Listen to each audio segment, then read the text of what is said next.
ଥରେ ଜଣେ ବ୍ୟକ୍ତି ଭଗବାନଙ୍କୁ ପଚାରିଲା, ପ୍ରଭୁ ଏ ଜୀବନ ଏତେ କଷ୍ଟମୟ କାହିଁକି? ଭିଡିଓ ଶେଷରେ ଭଗବାନ କାହାକୁ କହନ୍ତି ଆପଣ ନିଶ୍ଚୟ ଜାଣିପାରିବେ। ଯେତେବେଳେ ଜଣେ ବ୍ୟକ୍ତି ଭଗବାନଙ୍କୁ ପଚାରିଲେ ଏ ଜୀବନ ଏତେ କଷ୍ଟମୟ କାହିଁକି, ତ ଭଗବାନଙ୍କର ଉତ୍ତର ଥିଲା ଭକ୍ତ ପାଇଁ, ଯେଉଁ ଜୀବନ ଧାରଣ କରିଛ ଯଦି ସେହି ଜୀବନରେ ସବୁ କିଛି ସହଜରେ ମିଳିଯିବ ତେବେ ଏ ଜୀବନର ମୂଲ୍ୟ କିଛି ବୁଝିପାରିବ ନାହିଁ।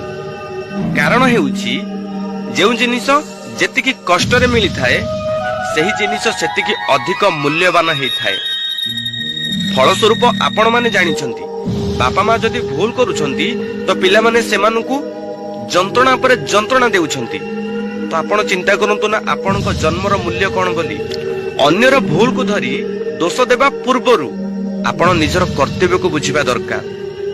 କେଉଁ ଭୁଲକୁ ଧରାଯାଏ, କେଉଁ ଭୁଲକୁ କ୍ଷମା କରାଯାଏ, ପ୍ରଥମେ ଆପଣଙ୍କୁ ସ୍ଥିର କରିବାକୁ ପଡିବ। ତ ଅନ୍ୟକୁ ଭୁଲ ଦେବା ଆଗରୁ ଆପଣ ନିଶ୍ଚିନ୍ତ ବୁଝିପାରିବେ। ତ ଭଗବାନର ଅର୍ଥ ଯଦି ଆମେ ବୁଝିବା ତ ଆମ ବାପା ମାଙ୍କୁ ଆମେ ଭଗବାନ କହୁଛେ, କାରଣ ବାପା ମା ହିଁ ଭଗବାନ ସ୍ୱରୂପ ଆମ ପାଇଁ।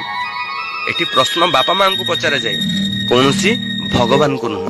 ଯେତେବେଳେ ପିଲାଟେ ଥିଲେ, ଆମେ ଯେତେବେଳେ କିଛି ବୁଝିପାରୁନଥିଲେ ସେତେବେଳେ ବାପା ମାଙ୍କୁ ପଚାରୁଥିଲେ। ବାପା ଯାହାକୁ ଭଗବାନ ବୋଲି କହୁଥିଲେ ଆମେ ତାକୁ ଭଗବାନ ବୋଲି ମାନୁଥିଲେ। କିନ୍ତୁ ବାପା ମା କେବେ ବି ସେ ନିଜେ ଭଗବାନ ବୋଲି କହିନଥିଲେ, କାରଣ ଭଗବାନ କେବେ କୁହନ୍ତିନି ଯେ ମୁଁ ଭଗବାନ ବୋଲି।